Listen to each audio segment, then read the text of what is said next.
Vi el documental de Netflix sobre Steve Jobs. Tengo que reconocer que no he leído y no voy a leer la biografía de Walter Isaacson. 750 páginas. ¿Tú que eres tan de Mac?, me dicen. No lo leeré. Ahora bien, un documental de 1 hora es otra cosa.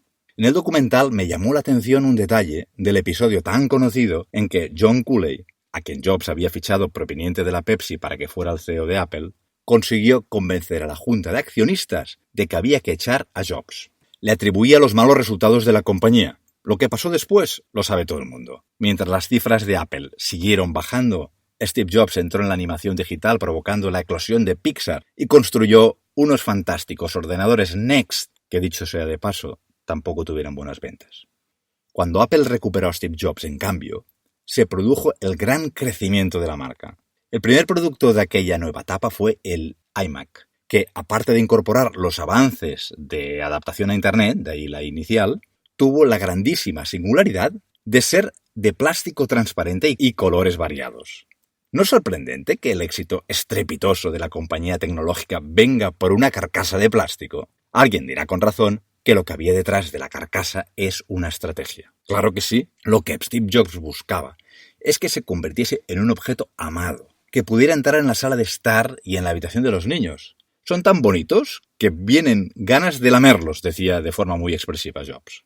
Lo importante no era ese detalle del producto, sino la marca. Posicionarse Apple no como fabricantes de tecnología, sino como quien ofrece a los usuarios de esa tecnología experiencias placenteras. La carcasa llamativa era solo una acción contundente para conseguirlo. Seguramente la decisión más efectiva de la historia de Apple para convertirse en lo que Roberts llama una love mark, o mi amigo Marcelo Guío una Oxito brand. John Cooley, el de las bebidas azucaradas, no era un visionario, era un hombre de empresa, un gran gestor. Steve Jobs, en cambio, un genio perfeccionista enamorado de sus creaciones, aunque mucho habría que hablar y discutir sobre la propiedad de esas ideas. ¿Por qué con Cooley Apple fue tan gris como los antiguos Macs y en cambio con Jobs tan brillante como el iMac? En la respuesta a esta pregunta hay mucho en juego. ¿Hace falta un plan de negocio? Sí. ¿Hace falta un estudio de mercado? Sí. ¿Hay que calcular el retorno de las inversiones? Sí. Y te dejas bla bla bla bla y también sí, hace falta bla bla bla bla. Pero sin una estrategia muy simple alrededor de la marca y un equipo que se emocione con ella, no puede haber resultados ganadores. Por otro lado, si nos proponemos una meta simple, será más fácil identificarla, compartirla, evaluarla. Menos es más. Aquí radica el éxito de Jobs y de su Think Different. Hablemos ahora de las escuelas. ¿No podríamos tener también una estrategia simple que nos diferenciase de los otros centros y nos hiciera tener el éxito de los iMacs? La experiencia nos dice que no es fácil. Las respuestas de muchas escuelas a las preguntas ¿qué os hace diferentes? ¿Qué tenéis que los demás no tienen? O son titubeantes, o bien muy convencidas de una característica que realmente no les diferencia. Entre los primeros hay quienes se excusan diciendo que lo que hacemos los centros educativos es muy parecido, educar. Sí lo es. Y no es muy parecido también lo que hacen los ordenadores. En cada sector la diferencia en lo que se hace es mínima. Coches, gimnasios, zapaterías, dentistas podrían también excusarse.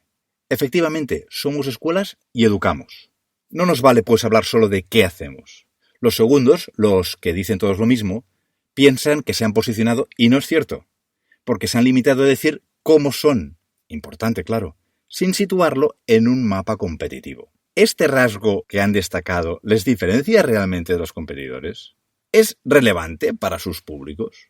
El posicionamiento de marca es una de las decisiones más estratégicas que puede tener una escuela. En el planteamiento de muchas escuelas observo 2 errores habituales. Primero, vender como propio un rasgo compartido por muchísimos otros centros. Por ejemplo, la personalización. Segundo, no saber convertir este rasgo relevante en un mensaje plástico que resulte atractivo para los receptores. Después abordaremos el primer punto. Para entender el segundo basta pensar qué habría pasado si, en lugar de poner carcasas de colores, Steve Jobs se hubiera limitado a prometer que ofrecía un producto que haría sentir experiencias diferentes a los usuarios. Si no lo tocamos con los dedos, no nos valen las promesas. ¿Qué podemos hacer entonces?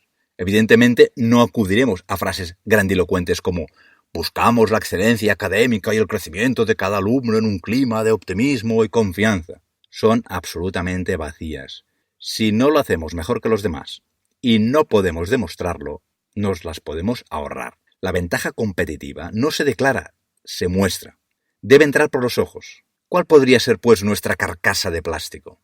Es verdad que nos ayudará a posicionarnos, personalizar la marca, es decir, hacer que se reconozca la escuela como sería si fuese una persona. Dotarla de unos atributos que corresponden a nuestra cultura corporativa. Sencillos, amables y firmes, o excelentes, sofisticados y exclusivos, por poner ejemplos. Esto se consigue con la coherencia, con el carácter del centro, de todos los mensajes, de la identidad visual, del tono de voz, de las mismas fotografías. Pero la personalización, hablo ahora de la percepción de la marca, no hablo de educación, no lo es todo. Hace falta que aportemos valor. En el centro de nuestra estrategia debe haber el compromiso con el alumnado y las familias. Y a la vez es necesario que nos vean diferentes si queremos resultar reconocibles e incuestionables. Se trata de llegar al punto en que la gente diga, esta es la escuela que, y después de este qué, haya un rasgo positivo, claro y distinto de las demás. Si lo que hacemos nos distingue, solo podrá hacerlo el cómo y el por qué.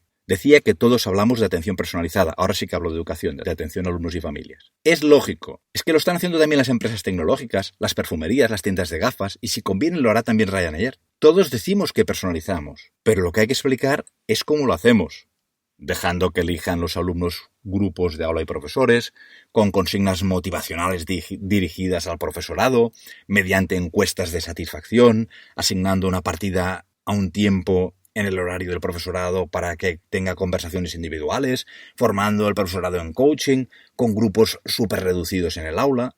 No es lo mismo. Nos conviene decir cómo lo hacemos y destacarlo de una forma excelente que nadie más esté utilizando. Pero aún no hemos llegado al fondo del problema. El cómo es solo instrumental.